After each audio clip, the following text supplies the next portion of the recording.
I welcome you all for today's webinar on Oncology Treatment Updates 2023.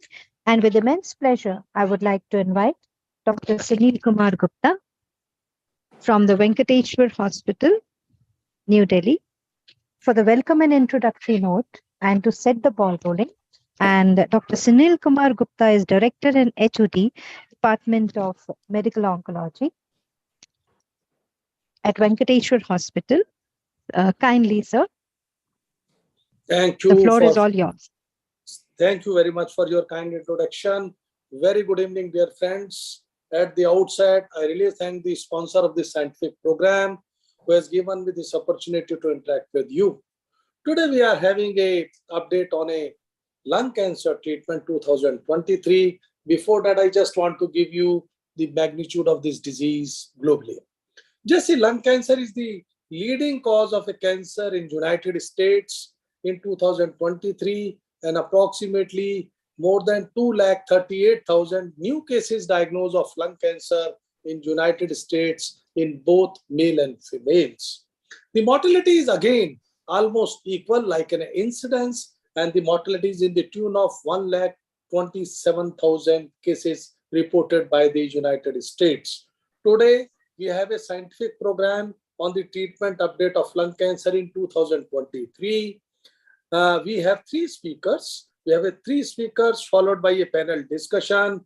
In first talk, we have a overview of the lung cancer, burden of disease as per the Globocon 2020, with the staging workup changes as per the AGC 7th edition and 8th edition, the risk factor for occult and two disease, role of midendoscopy in a staging workup, evaluation for treatment of early lung cancer. We have a second speaker on the biomarker role in lung cancer. What are the changes? Which biomarker is important? Why we are doing the biomarkers in clinical practice in early lung cancer? Any role with the treatment and therapeutic indication with the lung cancer? Followed by third speaker, role, which is a recent one in early lung cancer, role of adjuvant chemotherapy, oblique biomarkers, targeted therapies.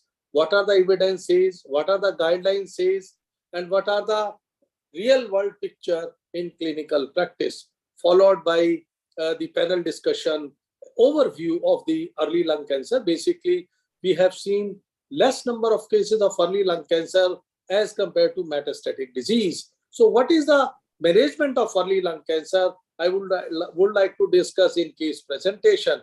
For first talk on overview of lung cancer, I would like to call Dr. Amit Kumar. Amit Kumar is a senior consultant medical oncology, Medhanta Hospital, Patna. I would like to call Dr. Amit for his talk on overview of lung cancer in detail. So he enlighten us regarding the cancer burden of disease in India and what are the evidences. Dr. Amit Kumar, please. So good evening, everyone, and good evening to Sir Sunil sir, and thanks for this opportunity. So my talk today is about the overview of the lung cancer, and it's basically the history and how that evolved and what has the changes happened in the last 10 years, I will say, in the lung cancer. So without wasting time, I'll just start with this overview. The burden of lung cancer, as we know, the Globocon data clearly shows that the lung cancer incidence is something around 72,000 cases per year are happening in India with the lung cancer, and the number of deaths is around 51,000. So it is the fourth most leading cause of the cancer in overall, and in the males, it's the second most common cause of the lung cancer in the males. So, and the mortality is also equivalent. There is a change in the basically AGC staging of the lung cancer. Initially, what we see that the T2B, that is more than 5 centimeter or less than 7 centimeter, was coming under stage 2B or 2A, but now it has been in the AGC 8th edition, it has been shifted to 3A. And if it is more than 7 centimeter earlier, which was 2B, now it's coming in the stage group of 3A. So there are few changes with the early 3B and 3 disease is going to 3C. So the staging basically depends upon the prognosis and how long the patient are going to survive. So these are the new changes with the treatment and everything which happened in this. Regarding the investigative tools for staging, so as we know, apart from the routine CT or PET scan, Lung cancer in the early stage incorporates bronchoscopy, EBUS, US, and mediastinoscopy. Apart from the MRI brain, which is now the norm to be done, whether in the early stage or in the advanced stage, you have to do that. So how to compare versus CT versus PET-CT for staging in the stage 3 non-small cell? Because the stage 3 is that period where you want to go for either surgery or a chemoradiation, because it's a locally advanced disease, and therefore you have to take a call based on this call is being taken based on the CT or versus PET. If the lymph node is more than 10 mm along the short axis, it's a predictor of malignancy. So the size cutoff is something around 1 centimeter, and CT has a limited role because the low sensitivity, that is 55% sensitivity, and low specificity, it is something around 81%. So it helps in selecting appropriate procedure for tissue sampling if you want to do a biopsy or not. So, or an FNC in that case to prove the malignancy. But if you add PET to that, the overall sensitivity increases from 55 to 80 to 90%, and specificity further increases from 81 to something around 85 to 95% in this group. So what is the risk factor for this occult, we say, nodes? It depends on the central tumor, where the tumor is central or a peripheral or centrally located tumor, depending on the size of the tumor. You may say that what is the chance of getting an occult N2 disease? So if the tumor is something, if it's more than 3 centimeter centrally located, 25% chance of you're getting a disease. Otherwise, overall, if it's a centrally located, it is around 21% chance you are getting an occult N2, that you are not getting on that CT scan or other things. Clinically, tumor size is also very much important. So if as we increase the tumor size from 2 to 6 centimeter, if it's going more than 6 centimeter, around 57% of the patient may have a nodal disease center or occult N2 you may be getting. And the recent criteria which is added is the PET SUV.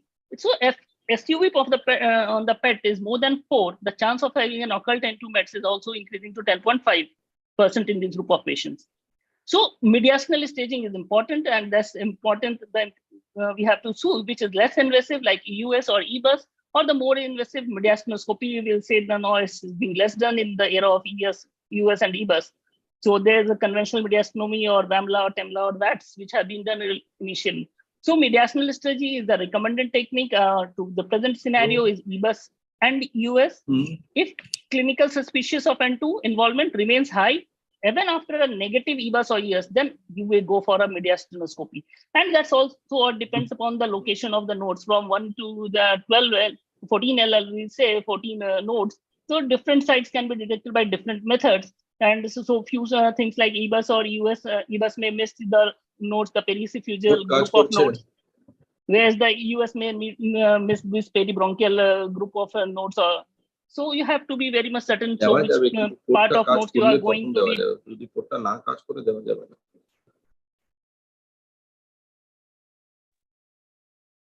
So when is invasive mediastinal staging indicated? So it's a centrally located tumor. Yes. Tumor size more than 3 centimeter, you have to do it. Extensive infiltration of the mediastinum with no evidence of extrathoracic disease. That is it's a N1 disease. You go for a further in evaluation of the mediastinal staging. Bulky N2 on CT, no need for invasive confirmations because you're getting that. If it's a discrete N2, then you can do regardless of the PET-CT result. Normal mediastinum on CT, but positive on PET, you have to do an invasive mediastinoscopy. Negative, no. Important thing is in India, the scenario is different from the Western countries where the incidence of tuberculosis is very high. So in that case, you have to prove whether this mediastinal node is a tubercular one or it's a malignant one. So you have to be on the lower threshold to do this mediastinoscopy in our setting. So mediastinal staging algorithm protocol simply says that PET-CT with an intrathoracic lung cancer with or without enlarged lymph nodes is there. So mediastinal lymph nodes are negative on that from the PET-CT, and it's a N0 disease, low probability of unfluorescence, you may go for directly for surgery. But if it's the N1 disease or N0 with a high probability of the even after a negative PET-CT, so you go do a tissue confirmation by EBUS or EUS, mediastinal node negative, surgery. If it's a positive, then a multimodality treatment as you think. If the mediastinal lymph node positive from upfront and it's a mass bulky lymph node, so no tissue confirmation in that required because you confirm that's the malignant one, you go for a multimodality treatment. But if it's a non-mass, non-bulky, then you have to confirm it by a tissue. If it's a node positive, then by multimodality. But if it's a node negative, in that case, again, evaluation of surgical staging has to be done in this group of patients. So the lymph node station accessibility, as I already told, like EBUS or TBNA are not going to detect the level station 3A, 5, 6, or 8, 9. US is not going to detect the 11R or 11 group of nodes, and mediastinoscopy may further is also not able to detect the station 3, 5, 6, 8, 9. So you have to know whether which modality you are testing and where you are going to find the nodes. So non-invasive and invasive staging modalities, as we say, the sensitivity-wise, CT scan has already discussed with 55%, PET 80%, but with that you add EBUS, it goes 89%. Endoscopic ultrasound, again 89% of the order. And mediastinoscopy with different modalities, is though it's 81%, but with a VAM or EBUS in combination with, it goes to 94%. And if you are doing a VAX, so 100%, I'll say 99% sensitivity in this group of nodes. So most of the nodes, nodal station you can detect on this. So with this diagnosis path, you're going to the therapy, and now the therapy has been changing from the initially, I'll say not earlier than 2005 or 6, where the lung cancer is only non-small cell and small cell lung cancer. Thereafter, it breaks down to the adeno and the squamous component. And now it's the era of the molecular pathology, and ever after that, the PD-L1 and the tumor mutation, the NGS. So the way we are looking at lung cancer is constantly changed in the last 2 decades and maximum in the last 1 decade. And so what has this change lead to? It leads to an improved survival also in this group of patients. So if we say the mortality has decreased by around 6.3% in the lung cancer from 13 to 16 and from 14 to 16, something around in the men, and around 6% also in the women. The lung cancer specific survival improved from 26% among men with an NCLC that was diagnosed in 2001 to 35% that was diagnosed in 2014. So during this 15-year era, I will say there's something around 11% improvement in the survival in the patients with lung cancer. So what happens with the advances in the treatment of NSCLC early and late stage, targeted, and so there are many treatment coming. Now the targeted therapies, as we know, from crizotinib, erlotinib, ALK, EGFR, and further the newer agents like capmatinib, selpercatinib, brigatinib, and the immunotherapy like pembro, atizo, or nivo-ipi are coming in. And all these increases in there's an increased approval of all these therapies in the non-small cell lung cancer can be seen. So molecular targets, as everybody knows, so there's a list. It is not only limited to the most common EGFR, ALK-ROS, BRAF, NTRK, or MET-RED, but now the other groups like RAS, PIK3CA, and other things are also coming in picture, and for which we are getting a target in this group of patients, which are the called as uncommon or the rare mutation, but still we'll say around 50% of the patients are going to have any or other mutations. So current guidelines on the neoadjuvant therapy simply depends, I'll say, on the stage and the finding during the surgery in this group of patients. So stage 1A, no N0, that is no lymph nodes, observation, no benefit of any neoadjuvant adjuvant. For stage 1B or 2A, so you have to discuss in the MDT, and then you have to see whether there is any benefit of any neoadjuvant or adjuvant in this group. So you have to stratify as a high risk patient or no. Stage 2B, surely adjuvant chemotherapy. So any tumor more than 4 centimeter, you have to go for a, I'll say, with an adjuvant chemotherapy, and it's a node positive surely. Stage 3 and 3B, advanced disease. So neoadjuvant and adjuvant both can be planned in this group of patients with a sequential chemotherapy or radiotherapy also if there's an N2 disease or a rejection margin positive or any other thing. So finding at surgery and surely affects, then the margins affect the adjuvant treatment decision. So we say that in stage 1A, 2A, when there is observation or chemo for high risk, incomplete rejection, in that case, you may either go for a resection or a radiation therapy. Similarly, in any stage, you will say if there is a margin positivity, resection can be considered, or you may go for a chemoradiation in this group of patients. And stage 3A, 3B, it's a sequential chemotherapy. Basically, we say don't go for a concurrent CTRT in mostly the patient. It's a sequential chemo first, followed by radiation for N2 disease. That gets easier. So after initial treatment, more than many of the patients with resectable experience relapse. So what is the recurrence rate? So only 40 to 50% remains cancer-free, but 50 to 60% of the patient has a recurrence during the course of the disease. And the latest ESMO guidelines too suggest that adjuvant chemotherapy has to be considered as stage 1B, that is tumor more than 4 centimeter. Because there is a clear evidence of benefit in this group of patients, and with the hazard rate of something around 0.66, it's stage 1B, and tumor diameter is more than 4 centimeter in this group of patients. So LACE meta-analysis, which shows that OS benefit from post-operative cisplatin-based therapy in early stage NSCLC. So cisplatin, we know Dalbin is the agent which is most commonly used and only combination which is shown to have an improved prolonged overall survival. And absolute benefit is going at 3.9% at 3 years and 5.4% at 5 years if we are using this therapy. So how well does the neoadjuvant chemo work? So I'll say it is about the same as the adjuvant, and the best thing is with the neoadjuvant, you are going to complete the chemotherapy rather than in adjuvant, where many patients, I'll say something around 60% are only going to complete their chemotherapy, 40% they will not going to. And if you just look at the hazard rate, it is more or less same for both neoadjuvant and adjuvant. It is in the range of 0.87 or 0.89. So targeted therapy now also coming with ADAURA trial, which improved DFS. We are now well known, and the OS data is also coming.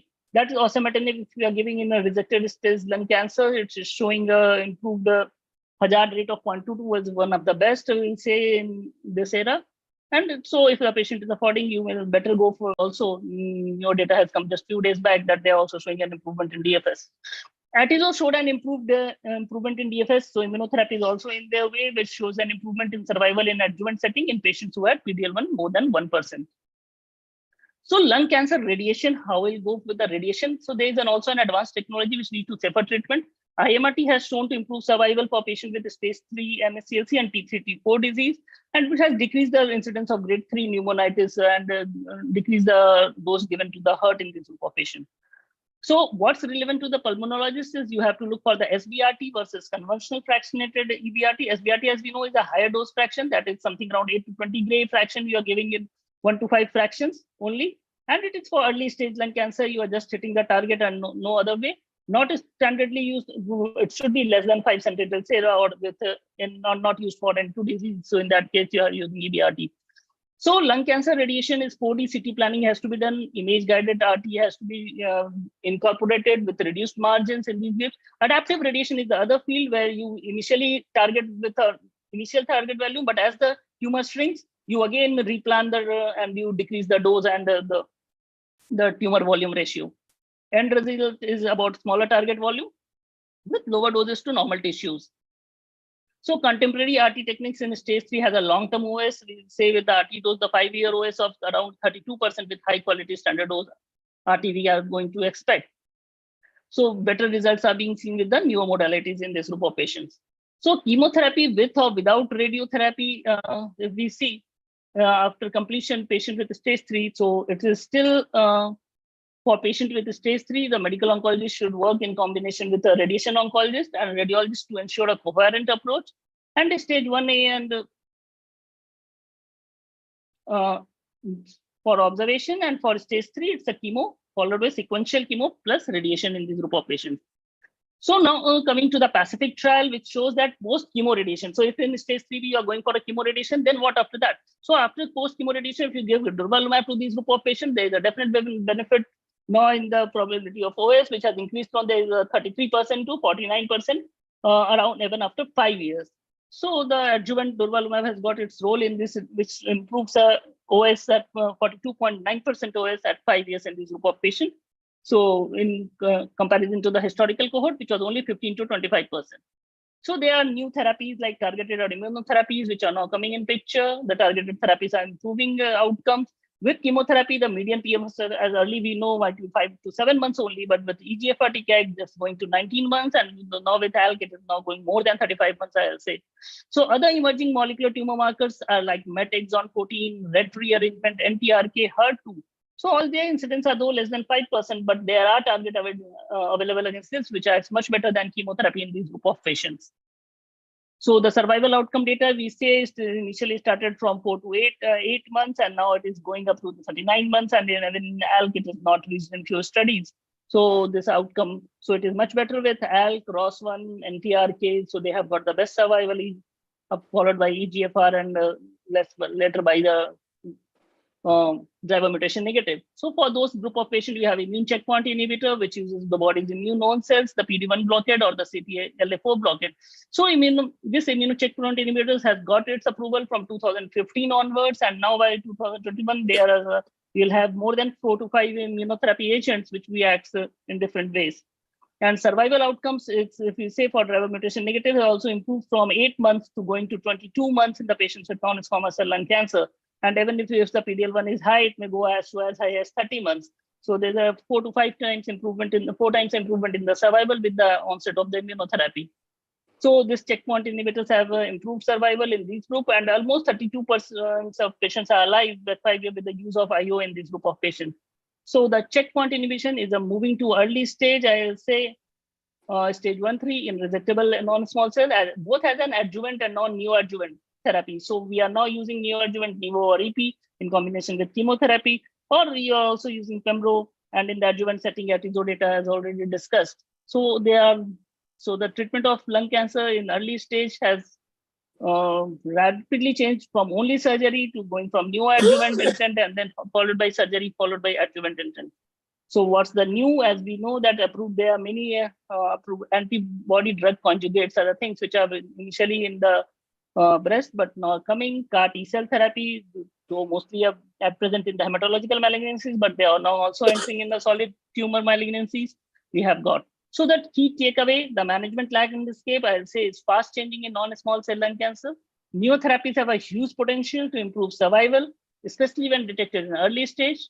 The OS has improved across various subtypes with molecular alterations, and the ease of oral pills over infusion. So what is the best thing that has come in any cancer is the lung cancer, that you are getting an oral pill rather than going for a chemotherapy or injectable drug and taking it so easily with less side effects and having a better survival is the best thing which we are getting in the lung cancer. So we also need a role of a multi-tumor board. So pulmonologist is playing a huge role in early diagnosis, and thereafter the tumor boards has to take place, and it's a combined decision which helps for early diagnosis and early treatment in this group of patients. So with this, I like to end my talk. I'm happy to take any questions. Thank you everyone for patient sharing. Thank you, Dr. Amit, for such an excellent talk on overview of lung cancer. We will take the question and answer during the panel discussion. I would like to call the second speaker who will talk on a molecular biomarker testing in lung cancer. What is the importance of the biomarkers? How we can do? Which tissue is required for biomarkers? Whether the liquid biopsy or a solid biopsy? Whether any difference between the primary site versus the metastatic site? We will discuss all the issues during this talk. And for that, I would like to call Dr. Prashant Pandey. Dr. Prashant Pandey is a senior consultant medical oncologist at Poddar Hospital, Kolkata. Dr. Prashant Pandey, please. Thank you, sir. Good evening, sir. And thank you for this chance, sir. Sir, I'm going to present the molecular biomarker testing in lung cancer. Next slide, please. So in this talk, we will go for the incidence of lung cancer in India, biomarker testing in non-small cell lung carcinoma, and the evolution of biomarker test in non-small cell lung carcinoma from the past to current status. Next. So according to the Globocon 2020, the burden of lung cancer is increasing in India day by day. Next slide. In India, what we see that the number of cases in 2022 in the both sexes, it was around 5.5%, and that was the fourth common cancer when we are concluding both the male and female sex. And for the male one, this is the second most common cancer that account for around 8% of total cancer burden. Next slide.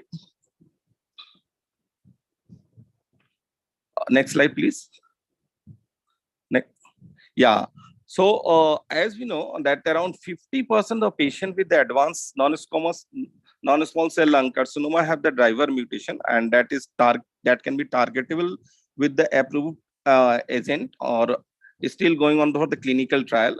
We all know that these are the important ones: the EGFR mutation, ALK, KRAS, then ROS1, HER2, MET exon 14 amplification, BRAF, RET fusion, and NTRK.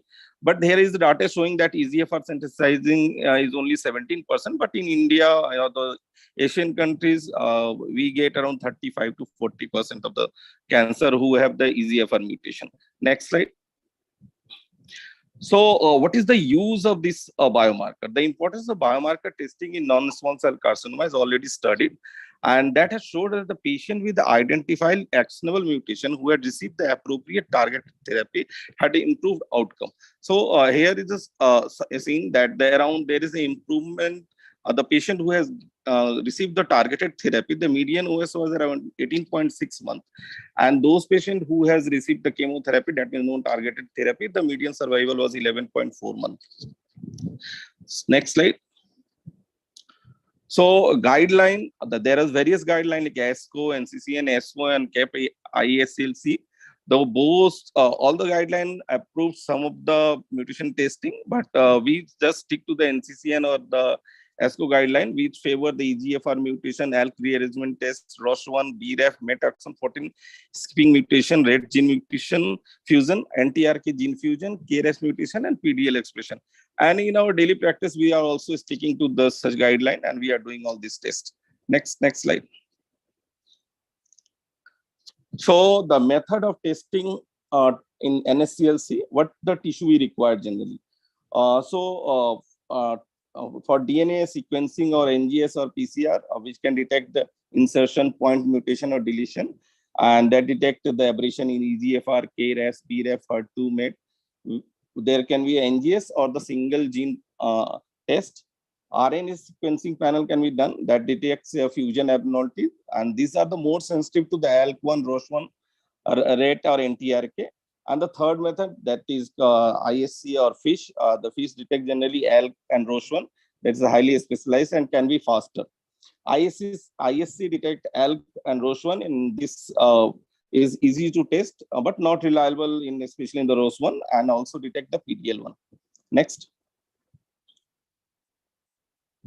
So how the biomarker test has been evolved from the past to the current status. Next slide. So in the preliminary, what we are doing, we have done the tissue resection, excision, or we have taken the tissue or the cytology. Then there is a liquid biopsy, and from the biopsy sample that is from tissue, there we prepare the FFP block, and then the histology or cytology can be sent. This from cytology also FFP block can be prepared, but that is not possible non-cell block slide, and the liquid biopsy the another one. So from the histology or cytology, we can go for the ISC or PDL1 testing with the FISH or the FISH, and again from the both the sample, either cytology or tissue sample, we can extract the DNA and RNA, and we can go for the assessment method like PCR, gene expression panel, or we can say the NGS, the whole things. And there is a protein which can go for the proteomics study. So the personnel that is required in this whole journey, we need a surgeon, pathologist, clinical informatics, and patient, of course.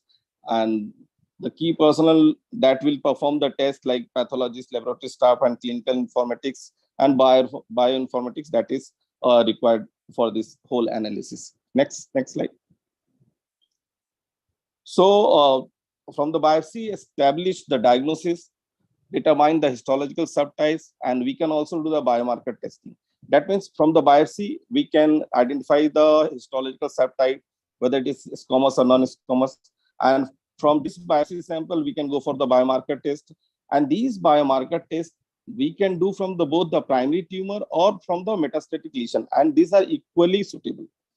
Bone biopsy, what we say that there is suboptimal due to decalcification, as we know that there is some degradation of the DNA. But for the biomarker testing, there is another thing which is liquid biopsy, that is cell-free DNA, that is that we can easily get it from the patient, other than another option. And test for EGFR, ALK, ROS1, BRAF, NTRK, RET, or MET-exon 14 amplification in all non-squamous and non-small cell lung carcinoma is recommended. And these can be done through the broad NGS testing, as to detect the most mutation using least amount of the tissue. And for the squamous variety of non-small cell carcinoma, testing can be considered for the patient who are young, never a light smoker, or if the biopsy is of mixed histology like adenosquamous. The third is the test for the PDL expression in all non-squamous cell lung carcinoma. And completion of testing time is generally 10 to 14 working days is recommended. Next. Next slide, please.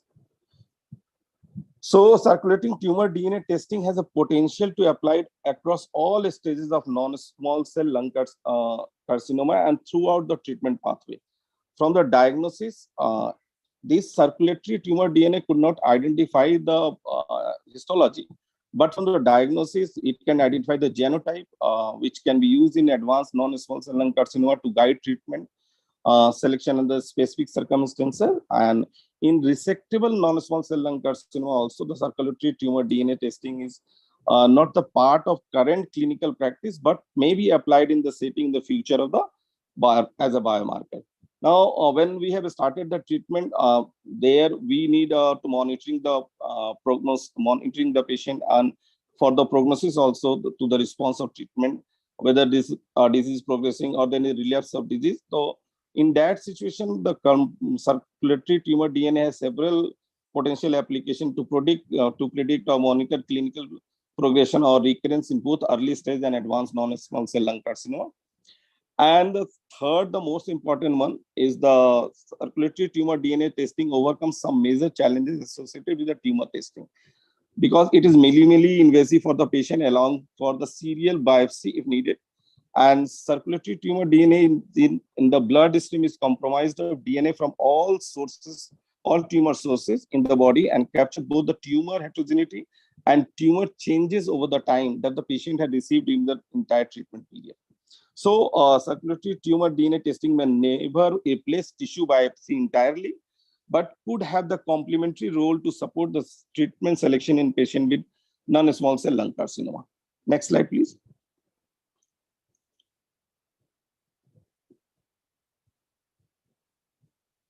So this is the new thing, that circulatory tumor DNA may be used to detect the MRD after the surgery in resectable non-small cell lung carcinoma. And there is a study, known as TRACERx study, that has shown that those patients who had a MRD positive after surgery, they had around 93% of the recurrence. And those patients with MRD negative, those have shown around the patient who are devoid of recurrence around 90%.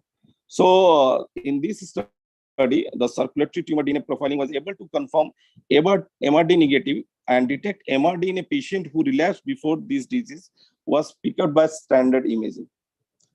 Next slide. So this is the chart that compares the tissue versus liquid biopsy testing. So first of all, sample acquisition in tumor tissue, always the invasive surgical procedure to obtain the tumor tissue. But in liquid biopsy, we can go for simple blood draw, that is generally around 10 ml. Repeat sampling is generally not possible for the tumor tissue. That's because it poses a risk to the patient. But in minimal, as we know that liquid biopsy is a minimal invasive procedure, so it's allow for the easy serial testing throughout the course of therapy. Biology that correlate with the histology and cellular phenotype is possible only with the tumor tissue. But the liquid biopsy can direct correlate between the circulatory DNA result with the histology or cell type not possible, more reflective to the tumor genomic landscape.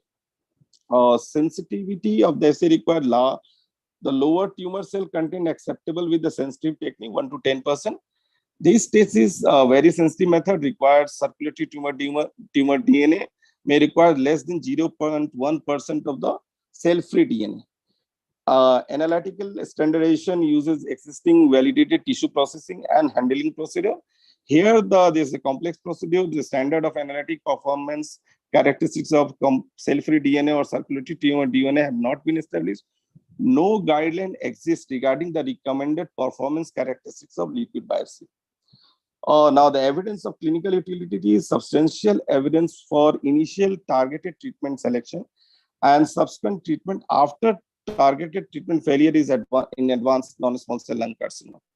Here, the less but increased evidence of initial targeted treatment selection and subsequent treatment after targeted treatment failure in advanced non-small cell lung carcinoma. Next slide, please. So we know that there are multiple gene involved in non-small cell lung carcinoma. So whether what we should go for, whether single gene reflex testing or multiple gene testing by the NGS. Next slide, please.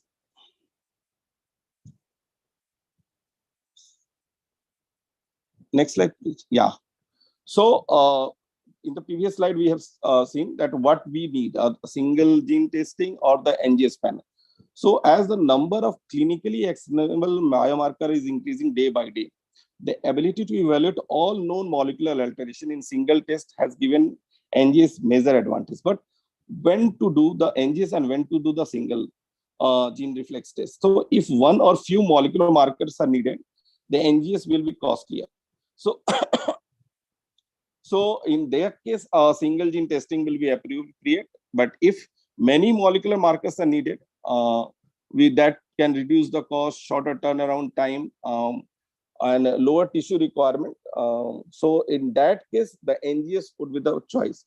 So using the NGS, the pros for using the NGS versus single gene test is detect a broad range of molecular alteration in the single sample. So we need a less tissue. And the second thing, men may identify new marker that could be offer additional treatment option for a patient, or this new biomarker can provide the patient in the clinical trial.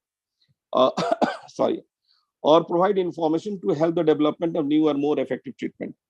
Uh, Regarding the cons of using NGS over the single gene reflex test, that high complexity of our workflow that required experienced personnel, and advancement in the field of NGS are evolving rapidly. Patient and clinical community must receive sufficient education in this area.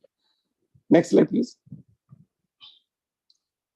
So, sorry, sir. Technique and molecular landscape in non-small cell lung carcinoma. There are several mutations which we need to detect in the NSCLC, like the different method, single gene assay, like Sanger sequencing, pyrosequencing, LH specific, PCR, single base extension, multiplex ligation dependent probe amplification, and mass spectroscopy. These can all identify the SNB. The gene panel assay and the amplicon based panel. These are the NGS based method. There's the hybrid capturing sequencing and next generation sequencing. And the another is a fluorescence based method, that is FISH microarray based CGG. Next.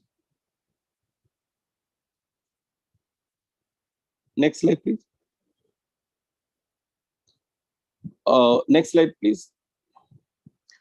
So EGFR mutation in lung adenocarcinoma. Next slide, please. So what type of sample we need for the EGFR mutation testing? We need a FFP section, fresh, frozen, or alcohol fixed specimen that can be used for the PCR based assay. And cytology sample are also suitable, but for that we need a cell block and then go for these all things. Cell blocks are preferred over the smears. So whether the sample is we are taking from either the primary site or the metastatic site does not differentiate, because there is a study that has shown that the discordance between the EGFR mutation status in the primary tumor and the corresponding metastatic sites are rare. Next. So we can use from the any site, either the metastatic site or from the primary site. Next. Next.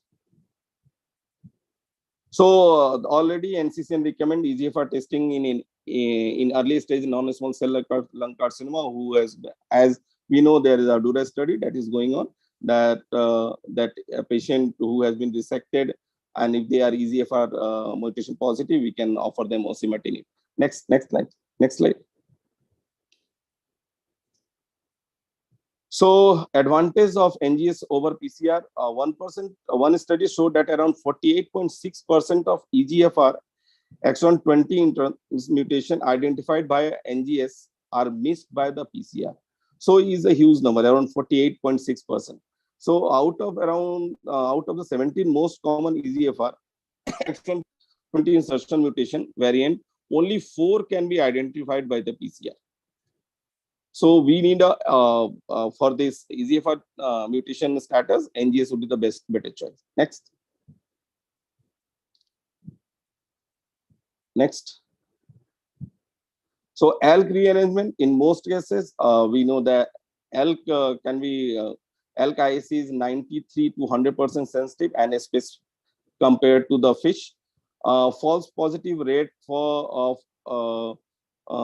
is around 0.1% with the fish. And IS is less expensive, hence more widely adopted, and it is also recommended for the ALK one. Next. Ross readjustment in non-small cell lung carcinoma. Next. So for this, there is a algorithm for the predictive genetic testing for ROS1 in advanced non-small lung carcinoma. That if ROS1 is ISC positive, that is reconfirmed with the fish before starting the treatment. But if it has been done on the fish, so we generally doesn't require the ISC to do. But here it is showing that reconfirmation by the second method ISC required. But we generally don't go for that if ROS1 is positive for the fish, and it is recommended too. Next.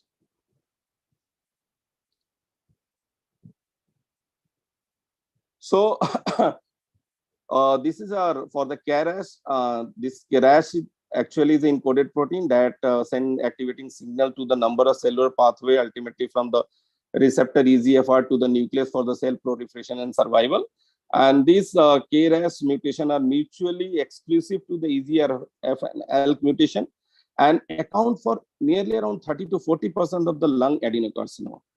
And there are two most common of these arising in codon 12 and 13, with 12 G12C variant is most commonly found in around 13% patient with lung adenocarcinoma, and that too predict poor prognosis versus wild type of KRAS. So the method of detection of KRAS is single gene KRAS 12 G12C testing is not currently recommended in clinical practice, but it can be done as a part of multi-gene NGS panel.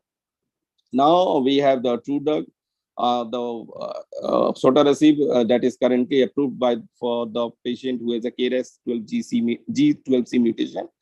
And there is another one, adagrasib, that is still not recommended or approved. Resistance to the therapy has been observed through specific resistance mechanism, but it is not well understood. Next slide. The other one is a BRAF mutation in non-small cell lung carcinoma. The BRAF is also in the same lineage. This also involved in regulating the cell proliferation and survival by facilitating the signal transmission from the cell surface receptor to the nucleus. And here the mutation is generally the most common is the BRAF V600E mutation, that is around more than 50% of the BRAF mutation. What the mutation we are getting in the BRAF? In that around 50% of the mutation is from the BRAF V600E. And it's thought to be more prevalent in a smoker. Non-V600E mutation is also found like V60K, G466V, and G469A. But they are less prevalent and occur in around 17% of the patient with BRAF mutation. So overall, a BRAF mutation occur in around 1 to 5% of patient with non-small cell lung carcinoma, and that too most commonly in adenocarcinoma. So method of detection, again, while this is not widely recommended, IC and PC are generally accepted method for single gene BRAF mutation. But if we are going for the NGS panel, that is a part of it. Currently approved therapy for BRAF V600E mutation include dabrafenib and trametinib.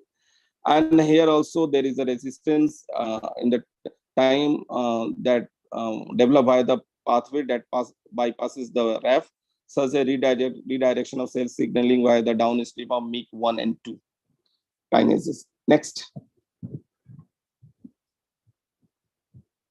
c-MET receptor tyrosine kinase and the MET exon 14 skipping mutation in non-small cell lung carcinoma that has around 3 to 4% of prevalence in non-squamous non-small cell lung carcinoma, but it's high in sarcomatoid type of variant, that is around 20 to 30%.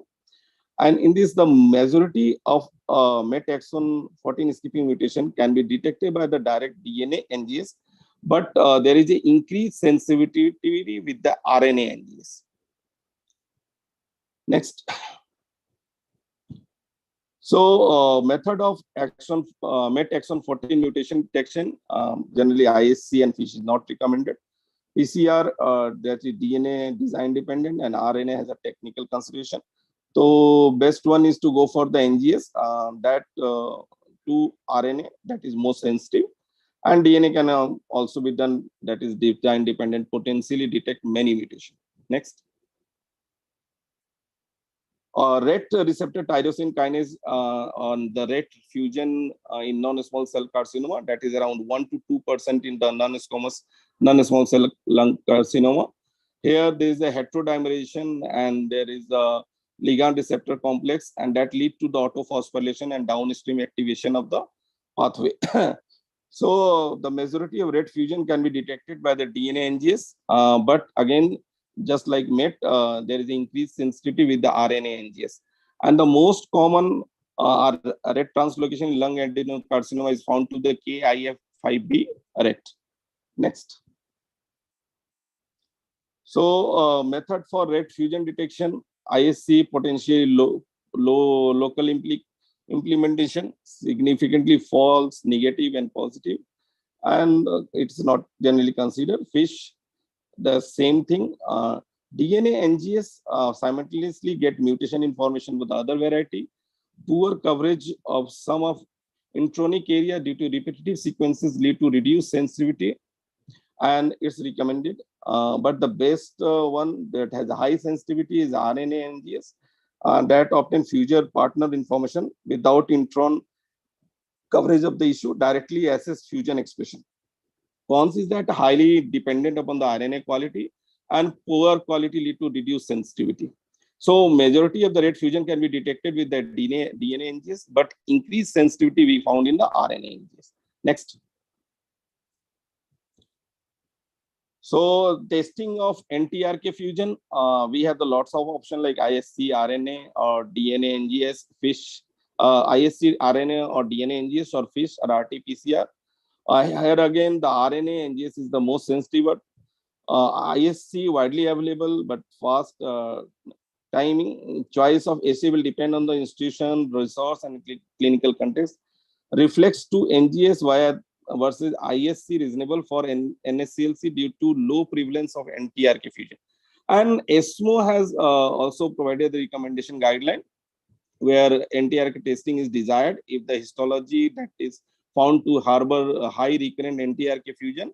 So in that case, we can go for the FISH or RT-PCR or RNA NGS.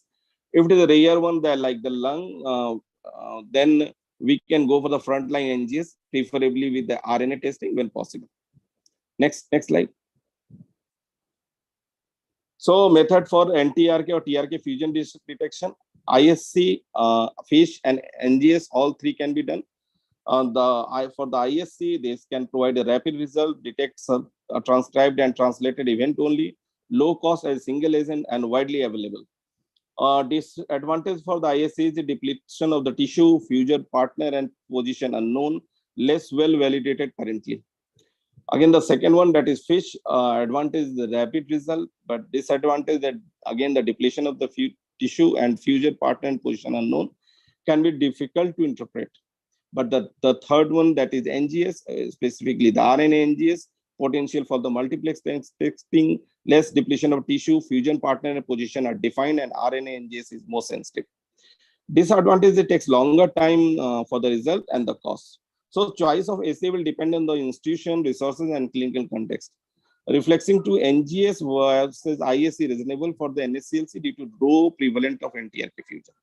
Next. HER2 mutation in non-small cell lung carcinoma is present around 3 to 5% in non-small cell lung carcinoma, that is to adenocarcinoma, mostly exon 20 in frame insertion. Mutually exclusive with the other mutation, mostly seen in never smoker. Worse OS than other subtype in lung cancer mutation. In non-small cell lung carcinoma, HER2 mutation amplification must be identified using NGS DNA panel, similar to the breast cancer. And the ISC SS2 SS HER2 overexpression seen in around 59% of non-small lung carcinoma cases. That is 2, 3, up to 30%. Next.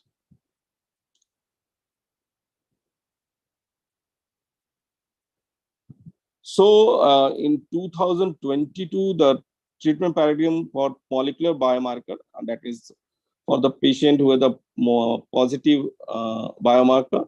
So we have the EGFR, ALK, ROS1, BRAF600E, NTRK, RET exon 14 skipping mutation, KRAS G12C. Here we have, as we know, there is a classical deletion 19 or L58R mutation where osimertinib is the preferred first choice, and we know about the ALK1, that is alectinib, brigatinib, lorlatinib, ROS1, crizotinib or entrectinib. BRAF already explained that dabrafenib, trametinib is the only one that is approved. NTRK fusion, entrectinib or larotrectinib. SRET, selpertinib and palestinib, and MET exon speaking mutation, capmatinib, tapotinib, and KRAS G12C, sotatercept is the only one that is approved. Next. Next. So for the PDL1 antibody clone, there is ISC platform and there is a different scoring system in the lung cancer. So antibody clone that is used, we are using 22C3, SP20, SP263, SP142, and 288. In the DACO platform, we have 22C3, and the companion immune check inhibitor is pembrolizumab. Here the scoring system is generally TC, and that is more than 1%, that is PDL1 positive, and if it is more than 50%, that is PDL1 high. In SP263, this is a Ventana platform, and the complementary immune check inhibitor is durvalumab. Here also TC, but when we define if the TC is more than or equal to 25%, it is PDL1 high. And for SP142, Ventana, and complementary immune check inhibitor is atezolizumab. Here the PDL1 expressed in TC if it is more than 1% or IC more than 1%. And PDL1 high is if TC is more than 50%, IC is more than 10%. And the 28 DACO, the complementary immune check inhibitor is nivolumab, and here the PDL1 is defined as a positive and TC score is more than or equal to 1%. Next. So we know that there are different scoring systems adapted depending on the antibody we use to detect the PDL1. So we have all these three. In our institute, we generally use DACO 22C3 and SP263. Next. So biomarker for immunotherapy in non-small cell lung cancer is a controversial topic. There for PDL1 sole current biomarker able to guide immunotherapy. Imperfect that a PDL1 negative tumor can still respond, albeit mostly when added with the chemotherapy, maybe due to synergistic effect. Another biomarker is tumor mutation burden for one marker for this response, but not currently used in non-small cell lung carcinoma. And MSI high MMR not used or relevant in lung cancer. There is a LAG3 possibly related to resistance to immunotherapy, and this is still in the under study. Next. So concluding my talk, the biomarker testing in non-small cell lung carcinoma has evolved from single gene to multiplex testing. So we need a multidisciplinary meeting help in better understanding of sample and test requirement. Samples should contain adequate tumor content, at least 10% to prevent delay in processing. And ideal TAT is around 2 weeks, that is 10 to 14 days. High throughput platforms such as NGS can be used to screen several genes at a time to provide result within estimated TAT time. Next slide. Thank you, sir. We have already described all these things, the common thing. Thank you, sir. Thank you, Dr. Prashant Pandey, for such a lucid talk on a biomarker role in lung cancer, which is one of the recent way to treat the lung cancer. And for third talk, which is very important, that most of the time we thought that early lung cancer treatment, surgery is the curative treatment. There is no need for further treatment. But today we will discuss about the adjuvant role of chemotherapy as well as the targeted therapy in early lung cancer when surgery curative surgery done. And for that, I would like to call my colleague, my friend in Delhi, Dr. Sumit Goyal. He is a associate director in medical oncology at Rajiv Gandhi Cancer Institute. I would like to call Dr. Sumit Goyal for his talk on newer paradigms in resected EGFR early lung cancer. What is the role of adjuvant chemo or targeted therapy as per the trial and as per the guidelines? Dr. Sumit Goyal, please.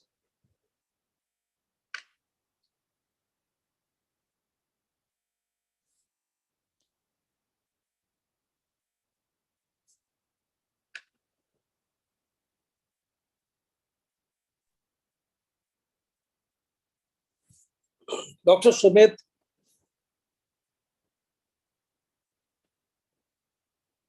Good evening, sir. Am I audible, sir? Yes, Sumit, you are audible.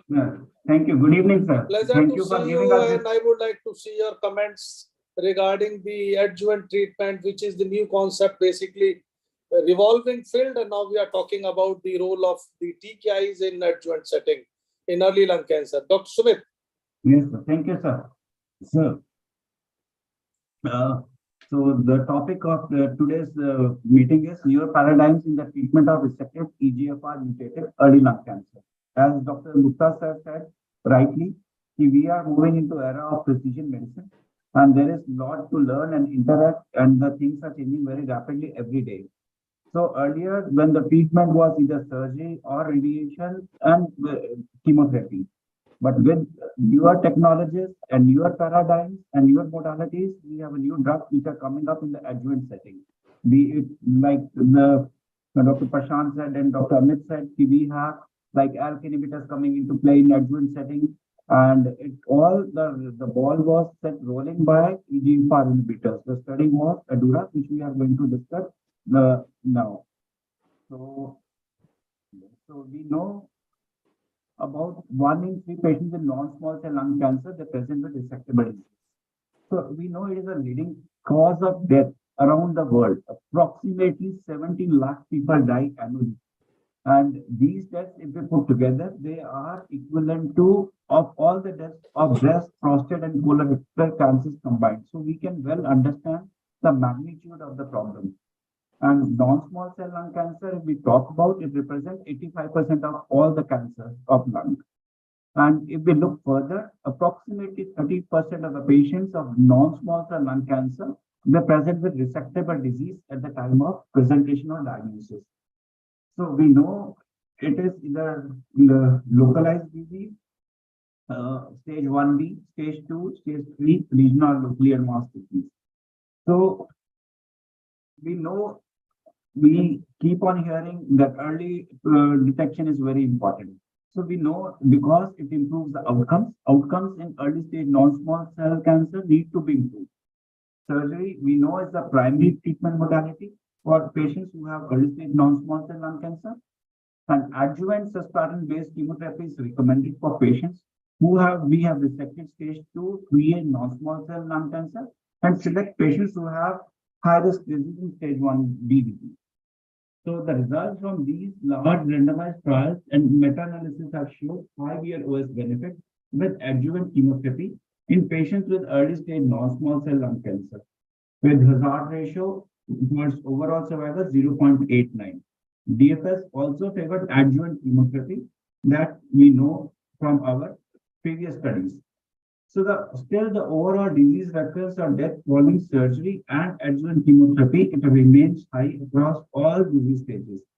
So if we look at the rates of recurrences despite these modalities like surgery, radiation, and chemotherapy, in stage 1B alone, the 5-year recurrence rate by stage is 45%, which is very high. In stage 1B, if it is 45%, we can well imagine in stage 2 and stage 3, it is close to 62 to 76%. Means in stage 3, almost 3/4 of our patients are going to relapse, which is very high number. So which gives us that there should be a scope for improvement.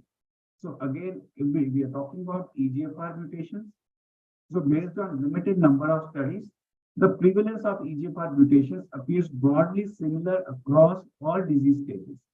So like in The estimated prevalence overall in Asian people is approximately 30 to 40%. In Caucasian population, it is 10 to 20%. If we look at stage by stage prevalence of EGFR mutations, so it is roughly, whether it is stage 1, 2, 3, or 4, it is approximately 30% to 55%. So equal distribution among patients in all the stages. So again, if we look at differences, we know racial differences exist. The prevalence being high in Asian countries as compared to European or US population. So that gives us, if EGFR TKIs were available in the resectable setting, a similar proportion of patients may be able to benefit compared to the advanced setting. So that was the concept. So that's why this study was done, which was ADURA, which explored the option of osimertinib as adjuvant therapy in patients with stage 1B to 3A who have EGFR mutations in their tumor and after complete tumor resection. So in adjuvant setting, the option of osimertinib was explored. So we know it was phase 3 double-blind study.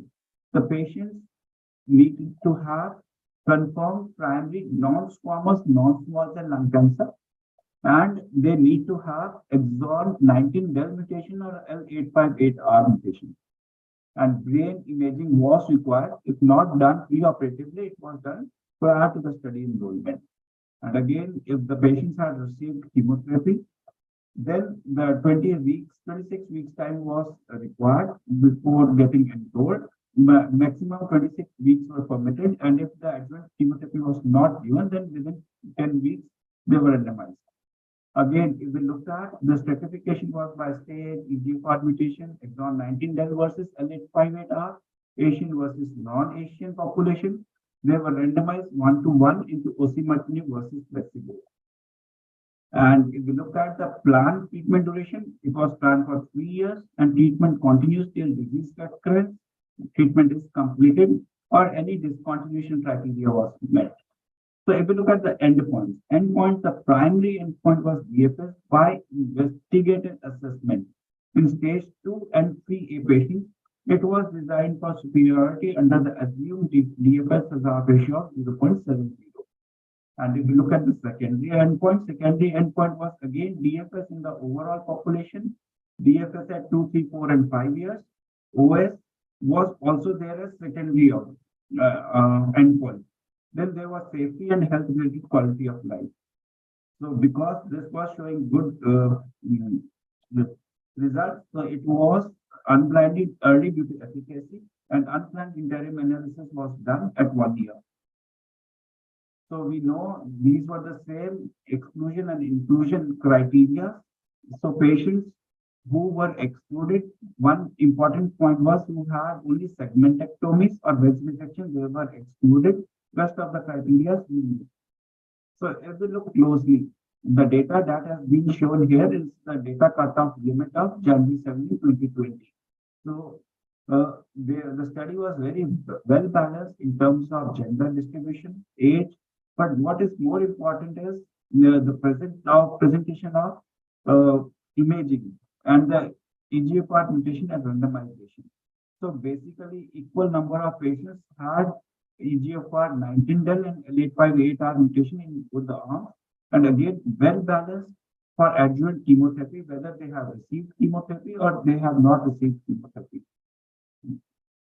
So if we know, so this is the data that they have shown at the data cutoff at January 17, 2020. So if we look at the primary population and the overall population, so we know this study clearly showed the osimertinib improved DFS as compared to placebo in resected early stage EGFR mutated non-small cell lung cancer. So clearly, the median DFS at that time was not reached as compared to placebo, with significant hazard ratio of 0.17, clearly there. So if we look at the overall population, again, the same benefit was there, almost same hazard ratio, 0.20. So benefit was there in the overall population also in the same group.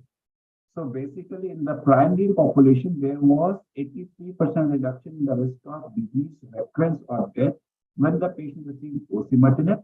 And in the overall population, this benefit was still there and almost 80%. A reduction in the risk of death or recurrence was there in the adjuvant setting. So if we look at stage-wise benefit, at 2-year DFS, it was consistent for the osimertinib arm across the disease stages. If we look at the 2-year DFS, across the stages 1B, 2, 3A, it was hazard ratio was higher, better if we move towards the higher stage. The benefit was more if we had given towards the higher stages. So again, the benefit was there whether it was stage 1B, 2, or 2A. So if we look at the subgroup analysis of the disease recurrence or death according to the investigator assessment, so if we look at the subset of the patient, everything is towards the left, pointing to osimertinib receptor, whether the patient had received adjuvant chemotherapy or not, whether it was their L858R mutation or their exon 19 deletion. Stage-wise, again, if we move towards stage 1B to 3A, the benefit was more. Asian versus non-Asian, again, the benefit was there. Smoker versus non-smoker. Less than 65 versus more than 65, again, gender based, the benefit was there across all the subsets. So if we look at the hazard ratios, again, the very impressive hazard ratios were there. So this was the projected OS at that point of time. So clearly, the patient and the investigating both were blinded at that point of time. So if we compare it with EGFR TKIs in the adjuvant setting, the DFS but not OS benefit has been demonstrated in different studies, which included the different TKIs. Like in SELECT, the erlotinib was used after adjuvant chemotherapy, plus minus radiation was used. Again, there was DFS advantage of 88% as compared to 76% in the historical control. In the RADIANT, again, the patients who had EGFR expression, erlotinib versus placebo after chemotherapy, only DFS improvement was there. Same was there for IVAN study, adjuvant CTOM 1104 study, and BR19 study. So clearly, these studies, whether they use gefitinib or erlotinib in the adjuvant setting, these studies have only shown the DFS advantage. So again, the important aspect of ADAURA, the type of recurrence is very important and key consideration in the second non-small cell lung cancer patients. So we know local versus distant recurrences, it definitely has an impact on the patient outcomes post-surgery. So we know the local regional recurrence is much better as compared to distant recurrences. So again, we know that CNS is one of the sanctuary sites and important site of recurrences, and preventing CNS recurrence is an area of unmet need. In the RADIANT study, we know in which the erlotinib was used, the 37% of the patients there had CNS involvement, so which is quite high. So we know osimertinib has been shown to achieve significant exposure in the blood-brain barrier. It crosses the blood-brain barrier and it reaches the brain as compared to other TKI. And in the advanced NSCLC setting, the first time osimertinib has demonstrated superior overall survival and approximately 52% reduction in risk of CNS progression as compared with the first generation TKI, that is erlotinib and gefitinib. So the same thing, if we look here, the type of disease recurrences, locoregional versus distant.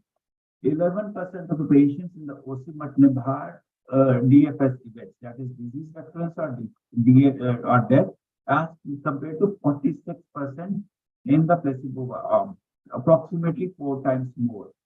And again, in the osimertinib arm, the majority of patients recurrence had local or regional recurrences only, with only 38% of patients having metastatic recurrence, compared with 61% of patients in placebo arm.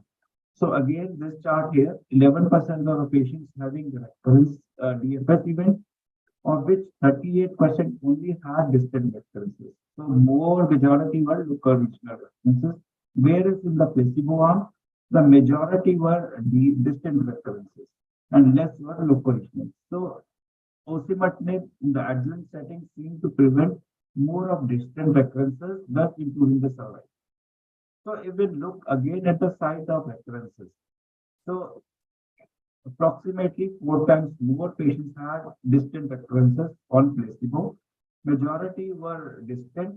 If we look at the distant sites, it was 1 to 10 in the CNS, which is quite high.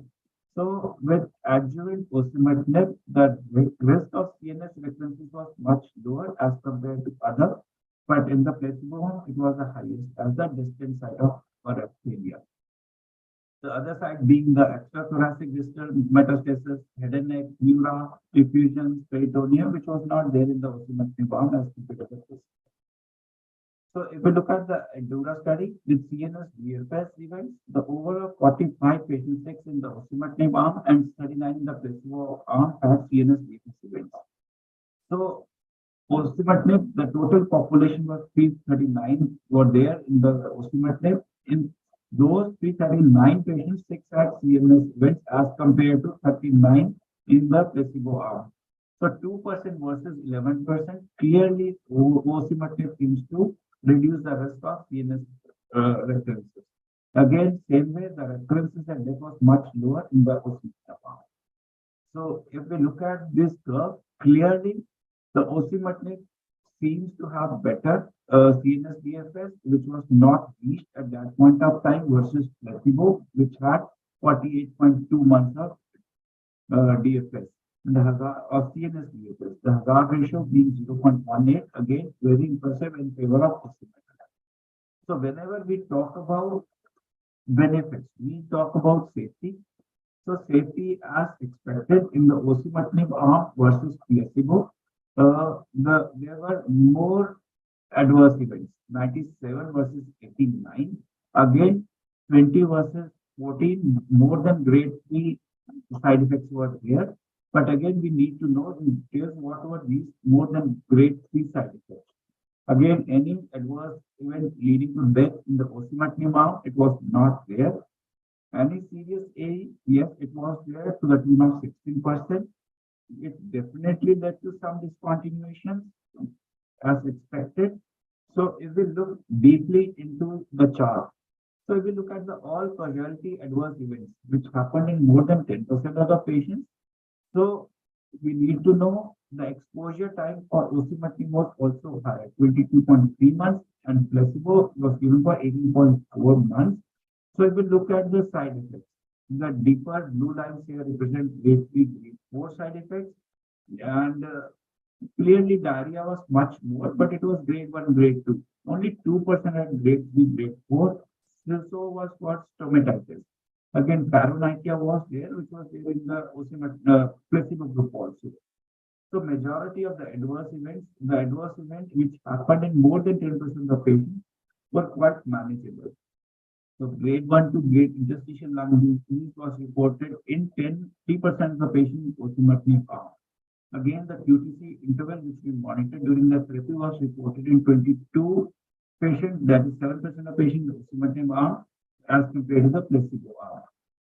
So well-tolerated drug, clearly advantage as shown in the data, in the early data which had emerged at that point of time. So another important aspect, which is like the post-operative chemotherapy use, whether it changes the outcome. So this was analyzed in the ADURA. So osimertinib as adjuvant therapy for resected EGFR mutated non-small cell cancer patients who had received chemotherapy. So how did they fare with the class compared to patients who had not reached? So overall, we know 60% patients in each arm have received adjuvant chemotherapy, approximately for median duration of 4 cycles, which was consistent across both the arms. The majority of the patients have received platinum-based chemotherapy. Most were in the stage 2 and 3A stage, and very few patients, about 25%, 26% were there in the stage 1B disease. And adjuvant chemotherapy, as expected, the use are more frequent in patients who are less than 70 years of age. And the patients enrolled in Asia were they received chemotherapy as compared to the other patients who enrolled elsewhere. So again, distribution stage-wise, who had received chemotherapy. So 80% as expected in stage 3 patients have received chemotherapy as compared to 26% in stage 1B patients. So if we look at DFS in patients with and without adjuvant chemotherapy. So this is the overall population. If we look closely with adjuvant chemotherapy and without adjuvant chemotherapy, the same number of patients seem to have benefited whether they have received chemotherapy or not in the osimertinib arm. But again, the benefit was less with adjuvant chemotherapy in the overall population. So we don't know. So why this was so? There are a lot of theories. So again, DFS in patients with and without adjuvant chemotherapy by stage disease. So again, the stage-wise breakup is here. In the stage 1B, here, the middle chart here. So the benefit without adjuvant chemotherapy was there, but we'll see in the next slide also with how much was the benefit with chemotherapy. Then in stage 2, 3A patients, again, with or without chemotherapy, adjuvant chemotherapy, osimertinib had the similar amount of benefit, whether chemo was given or not.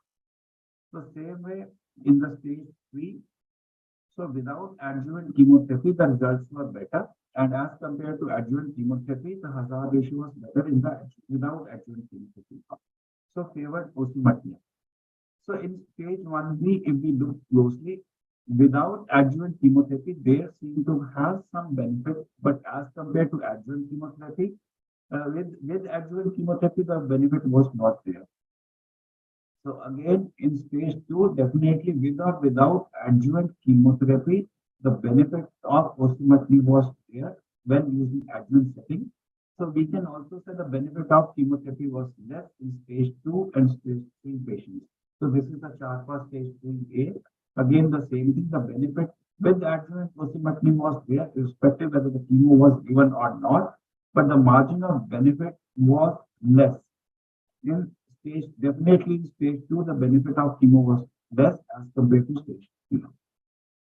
So again, when we talk about benefits, the patient reported outcomes from ADURA. So it was the quality of life methods. So they have two charts. The sub-36 was used which checked two components. One was the physical component summary, other was the mental component summary. So data was collected from the time of randomization and it was checked every 24 weeks. So again, we look at the result. There was very high compliance even over time, suggesting that the patient in both the osimertinib arm and the placebo arm, they had like very good tolerance to the drug and they were participating. So the curves are almost matching. That it means the quality of life was same in both the arms. So again, if we look time to deterioration of physical and mental component summary, so majority of patients, more than 80% of patients across both arms did not experience a clinically meaningful deterioration in PCS or mental component summary. For those patients who had deterioration, there was no differences in time to tumor in the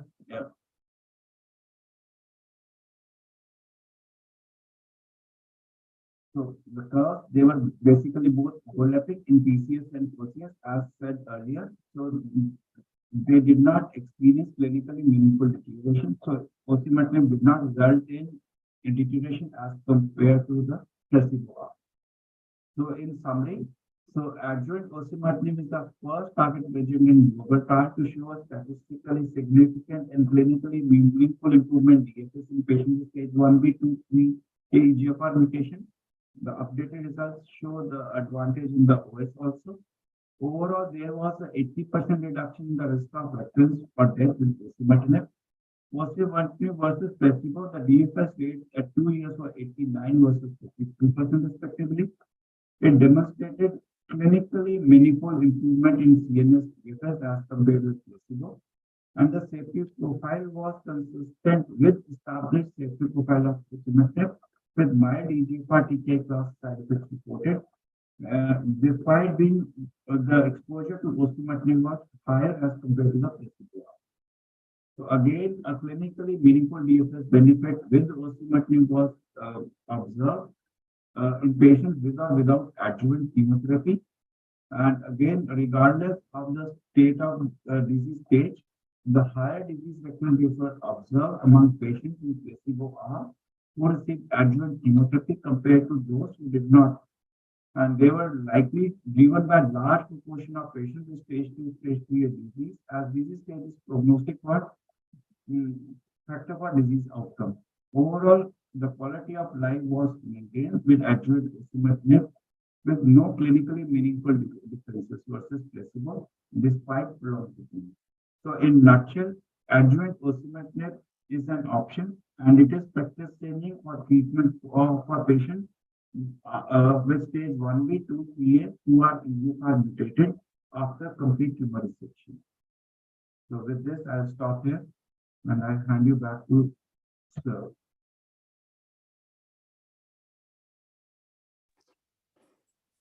Thank you, Dr. Sumit, for such an excellent talk on a adjuvant TKI roles and chemotherapy in early lung cancer. So we have a panel discussion, and I would like to say to Dr. Sumit, Dr. Prashant, and Dr. Amit that they will be present during the panel discussion of early lung cancer. And I'm showing my case to, it's a hypothetical case, and I want that we should discuss all the aspects which we have discussed in 3 talks. Means I want to share my slide. Please remove the picture. I want to share my slides. Yes, this is visual to all of you. Yes, sir. We can see. Yes, Saurabh, Dr. Sir, Ankita, sir, good Dr. evening. Jyotika, Dr. Roshan, Dr. Sumit, Dr. Good evening, Prashant. sir. Good evening. Very good evening, Dr. Anuja, Dr. Roshan, and Good evening, Dr. sir. Amit. Very good evening, and Dr. Tarun Bhatnagar, the chest physician. Good evening, sir.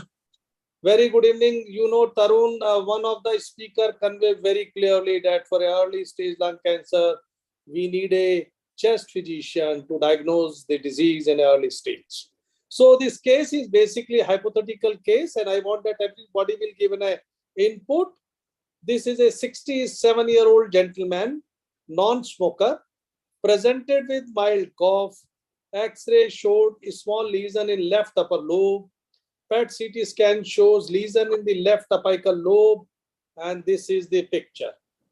Dr. Tarun, most of the time as a chest physician, whenever there is a central lesion, we always prefer a bronchoscopy, EBUS, or you can say endobronchial ultrasound or a esophageal ultrasound, or you can say recently people are talking about a navigational bronchoscopy, robotic bronchoscopy. Means in such situation, the picture is very clear.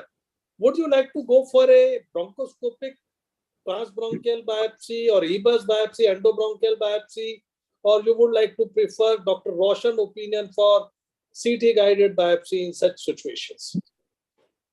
Thank you, Dr. Gupta, sir, for inviting me for this panel discussion. So, sir, as you can see, he's an elderly gentleman, however, a non-smoker, but has got a FDG avid lesion in the left apical lobe.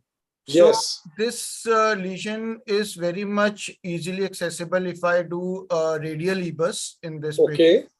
And with the help of a radial EBUS, we can get good biopsy specimens. Okay. Also, I can see some small lymph nodes also, especially Yes. at station 4L and 4R.